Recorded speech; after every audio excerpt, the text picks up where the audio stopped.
నమస్తే. సామాన్యుడి చేతిలో సామాజిక స్త్రం నెంబర్ 1 న్యూస్కి స్వాగతం. నేను రవీంద్ర. ఆంధ్రప్రదేశ్ రాష్ట్ర హోంమంత్రిగా కొణిదెల పవన్ కళ్యాణ్. ఇప్పుడు ఇదే అంశానికి సంబంధించి రాజకీయ వర్గాల్లో అలాగే కూటమి 3 పార్టీల్లో విస్తృత స్థాయిలో చర్చ జరుగుతుంది. దీనికి ప్రధానమైనటువంటి కారణం ఏంటంటే అసెంబ్లీ డిప్యూటీ స్పీకర్ ఉండి నియోజకవర్గానికి సంబంధించినటువంటి తెలుగుదేశం పార్టీ ఎమ్మెల్యే రఘురామకృష్ణరాజు చేసినటువంటి కామెంట్స్. తాజాగా ఆయన చాలా విషయాలు మాట్లాడారు. ప్రధానంగా ఏలూరులో జరిగినటువంటి దళిత క్రైస్తవుల సమావేశంలో జడ శ్రవణ్ కుమార్ చేసినటువంటి కామెంట్స్ మీద ఆయన మాట్లాడుతూ ఈ అంశాన్ని తీసుకొచ్చారు. త్వరలోనే కేంద్ర క్యాబినెట్లో రీషఫిల్ జరగబోతుంది, మార్పులు చేర్పులు భారీగా ఉండబోతుంది. ఆ కార్యక్రమం అయిన తర్వాత ఆంధ్రప్రదేశ్లో కూడా ఇప్పుడు ప్రస్తుతం ఉన్నటువంటి మంత్రివర్గంలో మార్పులు చేర్పులు ఉండబోతున్నాయి. అది ఎప్పటి నుంచో జరుగుతుంది. అది ఎందుకో 2 ఏళ్ల తర్వాత అన్నారు.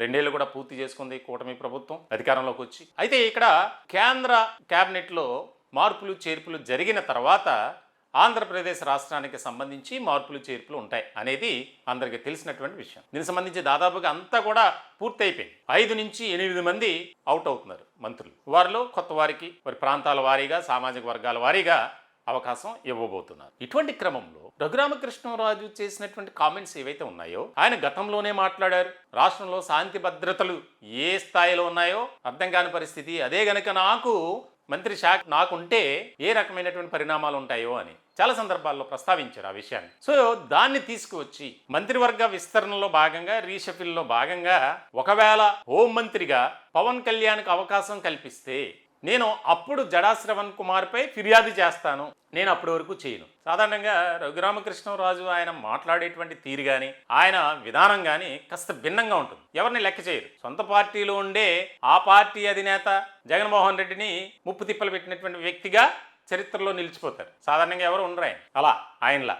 కానీ రఘురామకృష్ణరాజు మాత్రం ఎటువంటి పరిస్థితి ఉందనేది రాష్ట్ర రాజకీయాలు అందరికీ తెలిసినటువంటి విషయం. ఆయన ఏం మాట్లాడతారు, ఏదో ఒక బాంబు పేలుస్తారు, ఆయన మాట్లాడే విధానం కూడా కాస్త ఎటకారంగా ఉంటుంది అనేది. సో ఇటువంటి సందర్భంలో తాజాగా ఆయన మాట్లాడినటువంటి సందర్భంలో మీడియాతో ఇక్కడ ఈ అంశం ఎందుకు వచ్చింది అనేది ఇప్పుడు కూటమి 3 పార్టీల్లో కూడా ఒక రకమైనటువంటి ఆసక్తికరమైనటువంటి చర్చ. అంటే ఆయనకి ఏదో ఒక స్మెల్ వచ్చింది, ఒక లీక్ అనేది బయటకు వచ్చింది కాబట్టే ఆయన అలా మాట్లాడారు అనేది. సొంత పార్టీ తెలుగుదేశం పార్టీలో విస్తృత స్థాయిలో చర్చ. హోంమంత్రిగా ఉన్నటువంటి అనిత అనుచరులు కూడా ఇప్పుడు దాని మీదే డిస్కషన్ అట. దీనికి సంబంధించి అంటే రాబోయే రోజుల్లో రాష్ట్ర రాజకీయాల్లో చాలా కీలకమైనటువంటి పరిణామాలు చోటు చేసుకోబోతున్నాయి అనేది రఘురామకృష్ణరాజు మాటల ద్వారా మనం అర్థం చేసుకోవచ్చు. ఆయనకి ఏదో కొంత సమాచారం ఉండబట్టే ఈ రకంగా మాట్లాడారు అనేది. ఈ మధ్య కాలంలో ఆయన ఏ రకమైనటువంటి పదజాలంతో మాట్లాడుతున్నారు అనేది మనం చూస్తూనే ఉన్నాం. సాధారణంగా కొంతమందిని టార్గెట్గా చేసుకుని మాట్లాడుతున్నారు. విజయ్ కుమార్ కావచ్చు,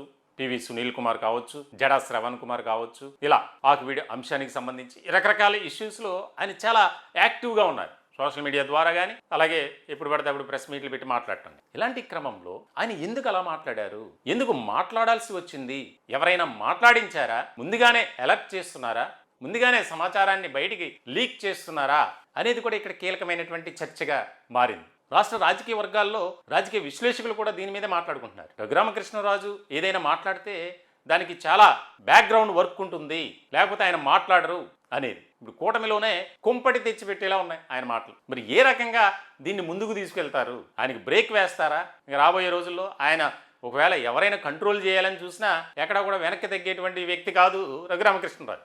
అందరికీ తెలిసినటువంటి విషయమే. అవసరమైతే పార్టీ నుంచి బయటకు వచ్చేస్తాడు తప్ప ఆయన ఎక్కడ కూడా నా దారి ఇదే, నేను తగ్గేదే లేదు అన్నట్లుగా ఉంటాడు ఆయన. సో ఇలాంటి సందర్భంలో హోంమంత్రి ఆ మాట ఎందుకు వచ్చింది అంటే ఖచ్చితంగా మారుస్తున్నారు, ఆ కీలకమైనటువంటి బాధ్యతలు పవన్ కళ్యాణ్కి అప్పగించబోతున్నారు అనేది ఇక్కడ ఒక రకమైనటువంటి చర్చ.